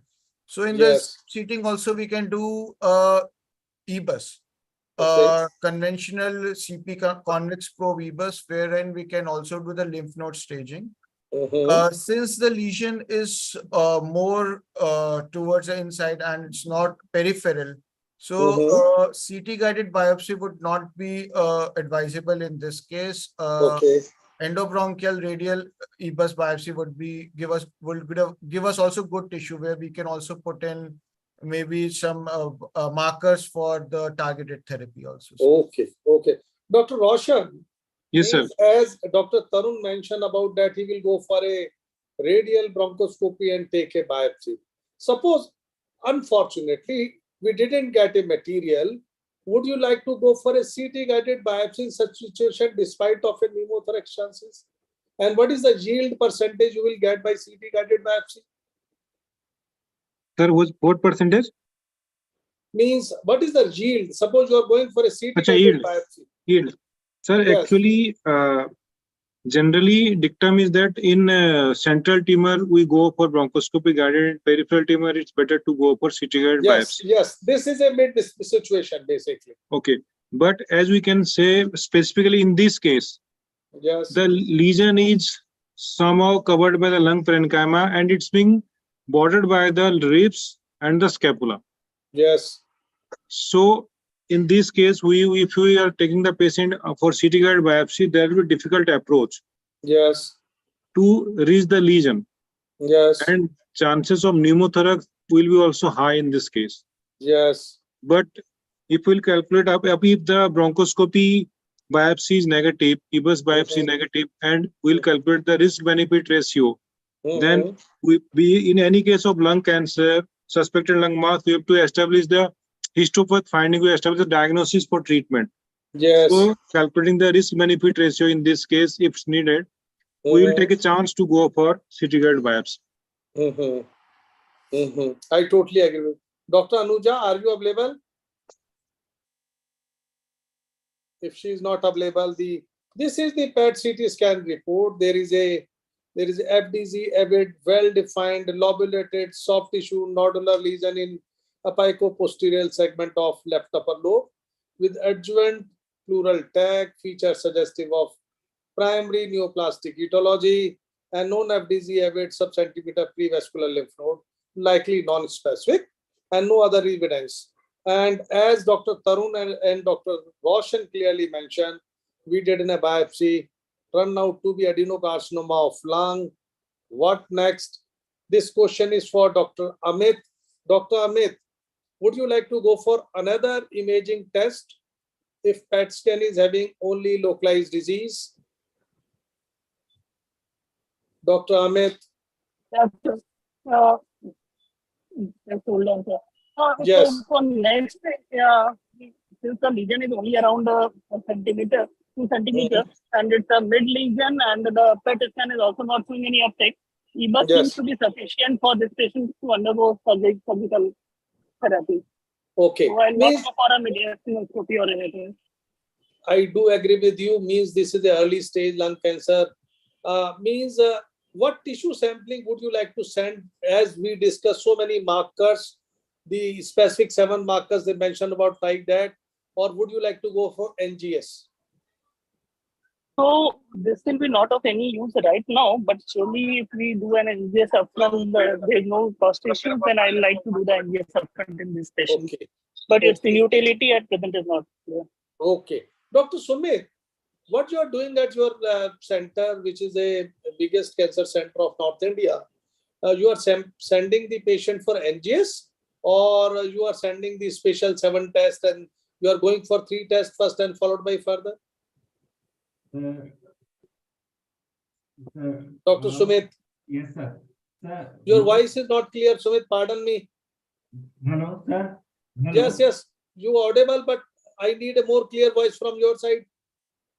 Okay, sir. Just give me 1 minute. Sir, yes, sir. So, am I audible now? Yes, sir. Yes, audible. Okay. So, actually, it depends upon case-to-case basis. Given a preference, I would like to send for NGS. Because, but again, if there is like urgency, is there, we need to start treatment again earlier, then we go for like. Sumit, your voice is not clear. Please touch with the mic. Touch with the mic. Hello. Yes. So we would most of the time prefer to go with NGS, sir. NGS. But it depends from case to case basis also. Suppose we need the rapid results, then we go for other modalities.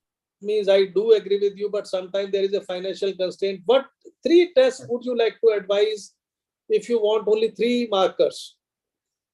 Dr. Prashant or Sumit, anybody can give an answer. Yes, sir.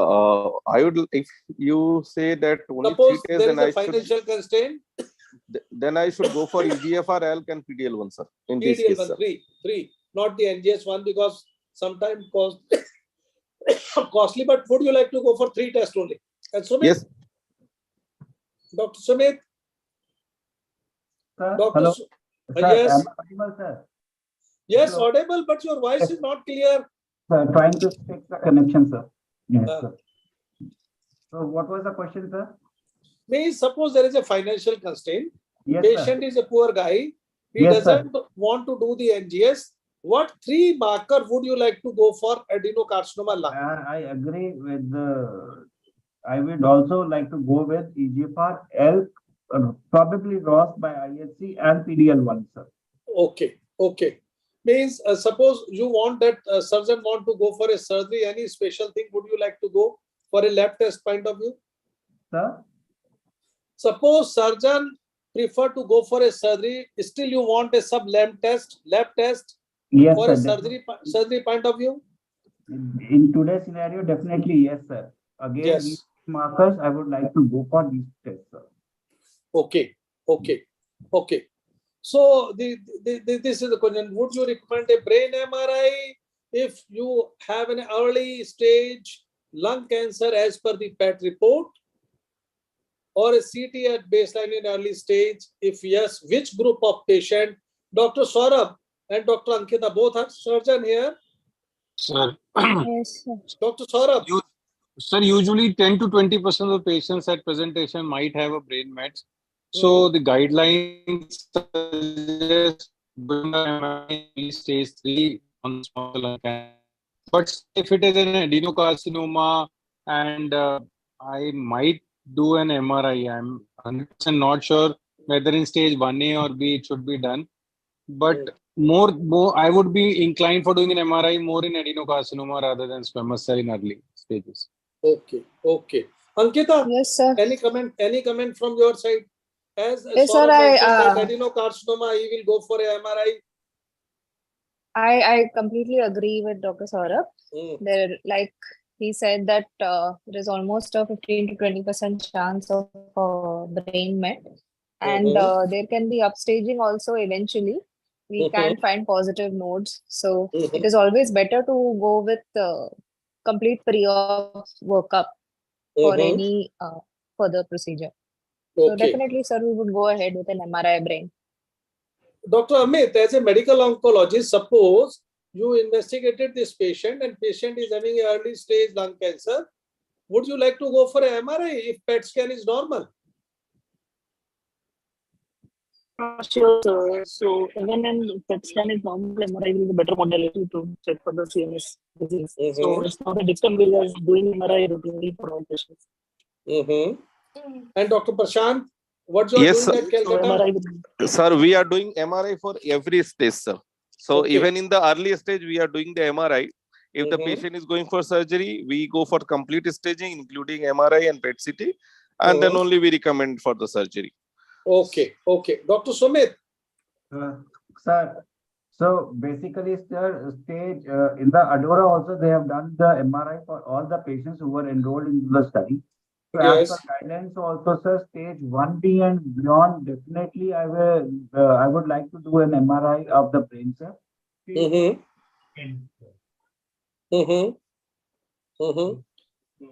Dr. Sumit, your mic is, I think so, not functioning properly. Please close to the mic. Sir, I'm very close to the mic, sir. Okay. Sir, stage 1B and beyond, definitely I would like to go for MRI brain, sir. Okay. In the Adora study also, they have done MRI brain for all the patients who were recruited in the study. Stage 1A patients, not so sure whether it may be case-to-case basis, I will take a call, but stage 1B and beyond, definitely, sir. Means if you see the guidelines, they mention about 1B is an optional for MRI. And beyond that, you should go for MRI for all the patients. But you are talking about a curative surgery, as surgeon clearly mentioned about that. Means they mention about that they will go for adenocarcinoma rather than squamous cell carcinoma. Any comment, Dr. Prashant? Yes, sir. Any comment on the histopathology based early stage lung cancer? Adenocarcinoma versus squamous cell carcinoma? Yes, for adenocarcinoma, what you are telling that we generally go for the stage 1B onwards, and for the squamous cell carcinoma, generally the same rule we follow, sir. Actually. Okay. Means Dr. Tarun, as a chest physician, you mentioned about something in the PET. Means could be a N1 disease. Any role of EBUS to take an FNAC and turn out to be negative? Then surgeon, would they like for a mediastinoscopy before surgery, during surgery, after surgery? Any comment as a pulmonologist? And then I will ask to the surgeons. Dr. Tarun Bhatnagar. Yes, sir. So like in this patient, there is a FDG avid mass in the apical segment of the left upper lobe, but the nodes has been reported as non-FDG avid. Yes, no, yes. Now, sir, there have been studies which say the PET CT is able to pick up around 80% of the avid nodes. Yes. And the EBUS, with EBUS and EUS, you can have a yield of more than 90%. So, Okay. sir, now what we do in our center with, I've also worked with you, that if the node is not PET avid, but if the size of the node is significant, we discuss with our team at the nuclear medicine also, then we do the EBUS staging. What many a times, even if the node is non-avid, you can still have a positive in the malignancy. So it changes the staging of the disease. So if possible, and the node is big enough to be sampled, like it is more than 1 centimeter, then it should be sampled. Okay, okay. Saurabh, would you like to go for a mediastinoscopy? And what are your choice where you will go for mediastinoscopy? Even EBUS is negative for a mediastinal lymph node. Still, you will go for a mediastinoscopy before surgery? Or during No, sir. surgery? I'm happy. I am happy with the PET CT saying there are non-avid lymph nodes. I'm not inclined to do any mediastinoscopy. Even I'm not sure with Dr. Tarun saying that even a non-avid 12 millimeter node would be sampled by EBUS.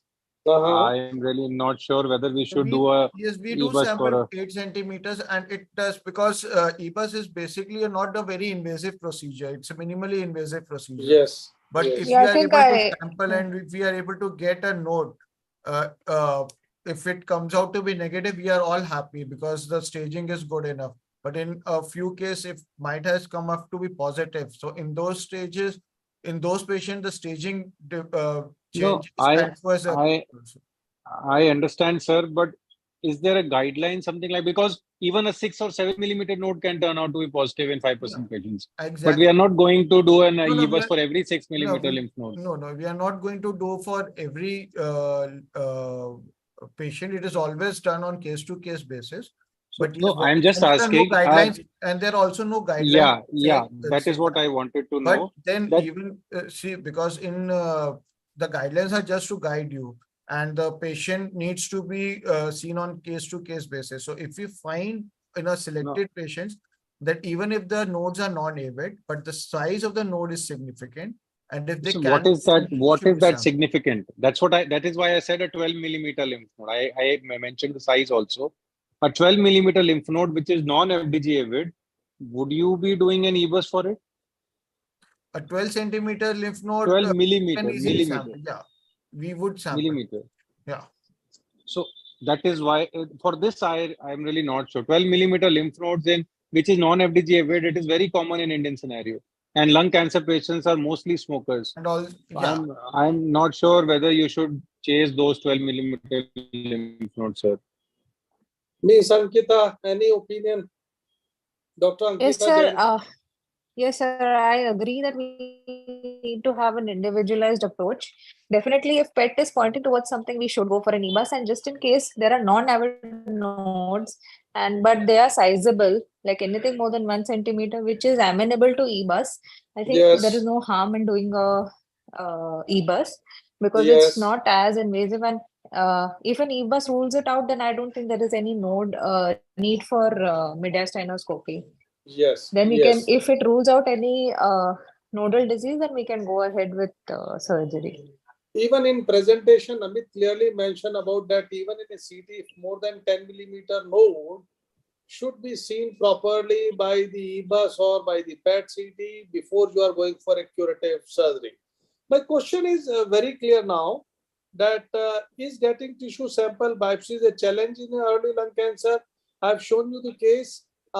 Means Tarun, suppose the tumor size is roughly 2 centimeter or roughly 1 to 2 centimeter in the lung. How much radial bronchoscopy can pick up the tissue in such situation?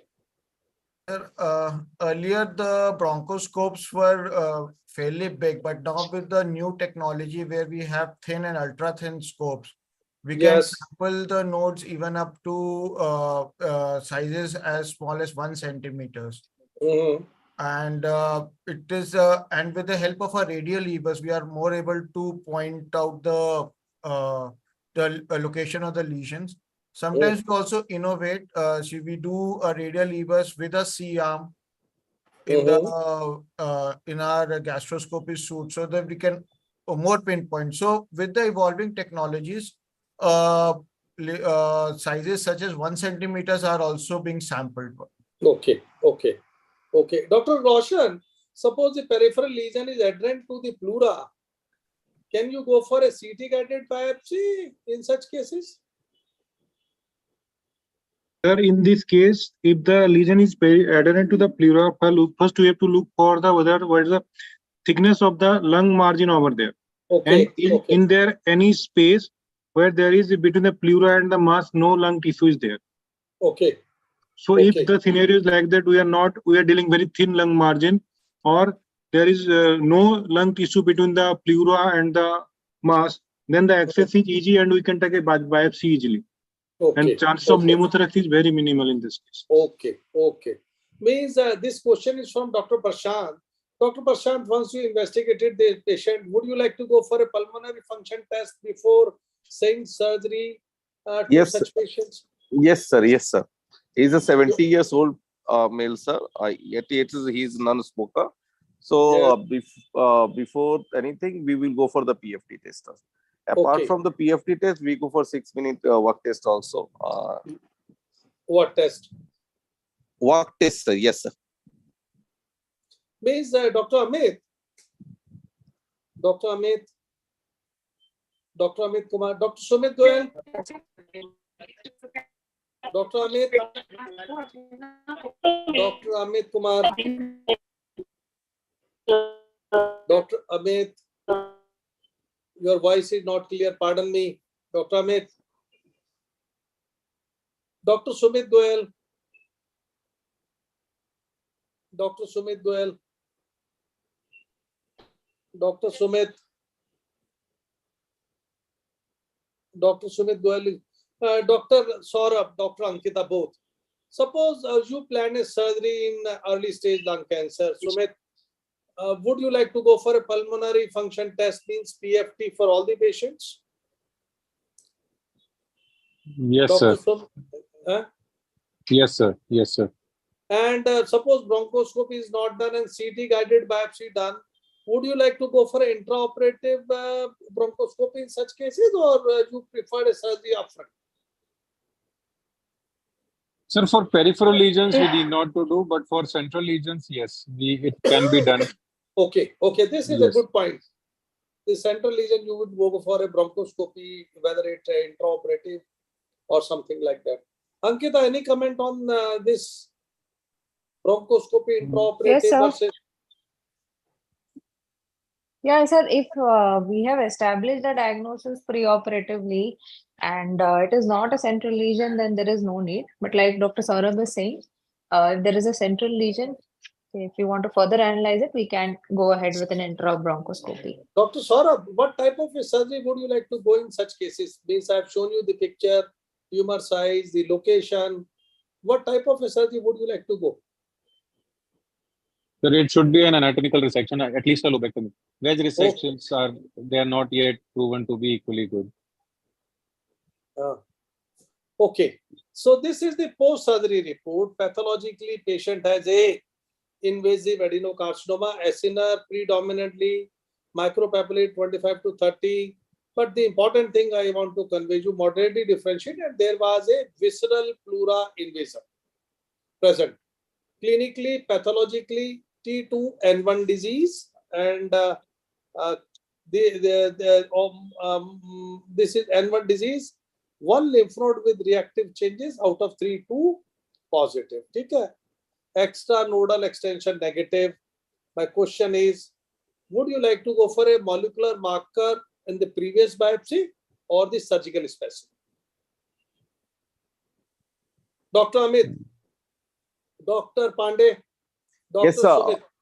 If we have done the molecular marker in the previous sample, so there is no need to go for again the biomarker. Because But you already discussed, I mean, there is a Yeah. disconstancy not seen. Yes, sir. Yes, sir. And you mentioned about 3 marker, which is very important. Yes, sir. EGFR, ALK, and PDL1. Means, Dr. Saurabh, what percentage of patient, despite of stage 1 to stage 3s, are not fit for surgery or not going for under resection? What are the common reason even in an early stage where surgery is not possible?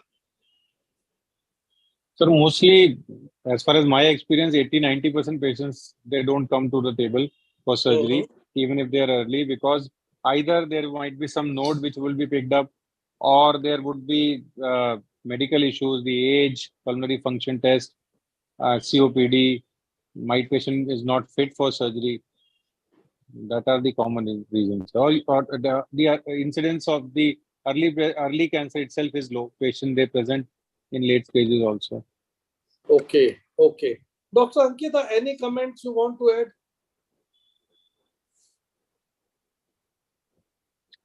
I think so there is some problem with her connection. She Dr. just left. Ankita, Dr. Ankita. So she Okay, just left, I think. Yeah. okay, okay. Now we have our radiation oncologist. Even in presentation, we mentioned about role of radiotherapy in early lung cancer. Dr. Jyotika is with us. Dr. Jyotika, what is your opinion in early stage lung cancer? Role of adjuvant radiotherapy? What type of radiotherapy would like to give you? SBRT? What are the advantages? What are the recent technique? Can you tell us? Dr. Jyotika Jain. Dr. Jyotika Jain. Dr. Jyotika Jain. Hello, Dr. Jyotika Jain. Saurabh, would you like to comment on that? Which patient need a radiotherapy adjuvant setting? Or Dr. Prashant or Dr. Sumit Goyal? Anybody can take a question. Node positive patients. Node positive patients. Hello, sir. Sir, radiation, if yes, definitely if there is margins are positive, I would like to give the radiation. Radiation. SBRT.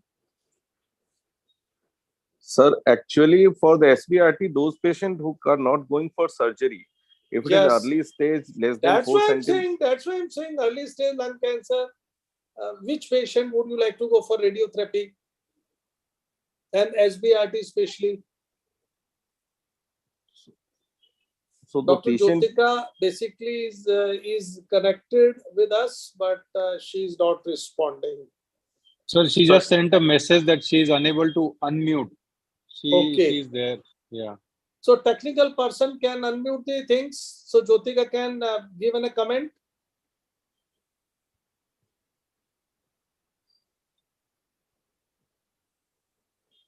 Anybody can unmute the Jyotika Jain for comment.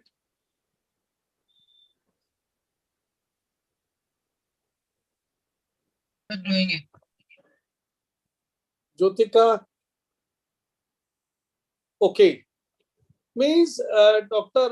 Pandey, role of neoadjuvant, as you mentioned, in early stage.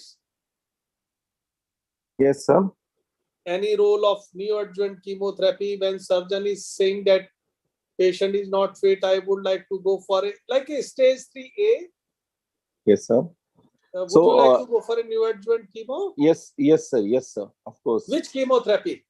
So cisplatin based chemotherapy, and if the patient is, we have already done PDL1, and if it is PDL1 is more than 1%, that means positive, Then we have the two data from IM Power 1010 atezolizumab, and there is also the new data coming up with the pembrolizumab also. So both can be used along with the What about chemotherapy. nivolizumab? What about nivolizumab?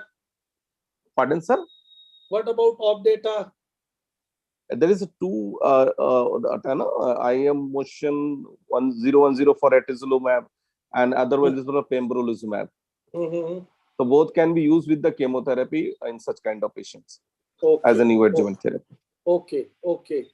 Post-surgery, this is the report. Patient is having a EGFR mutation plus L858R positive. Adjuvant chemotherapy versus ositinib. What is your choice, Dr. Pandey? Yes, sir. I will go for both, sir. With the adjuvant chemotherapy, then that osimertinib, sir. Okay, both. Both, sir. Both.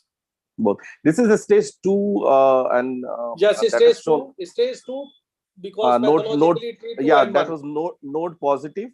Yes. And so in that case, I should go for the adjuvant chemotherapy, and then we will go for the adjuvant osimertinib therapy, sir. Osimertinib.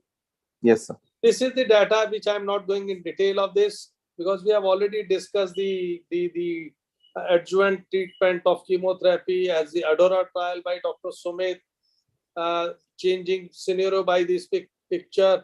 And I would like to thank all the participants, those who participated in this scientific program. And I would like to again say thanks to the sponsor who has given the opportunity to interact with all of you. And vote of thanks by the sponsor, Ashish Gupta or the Abhinav Pawar.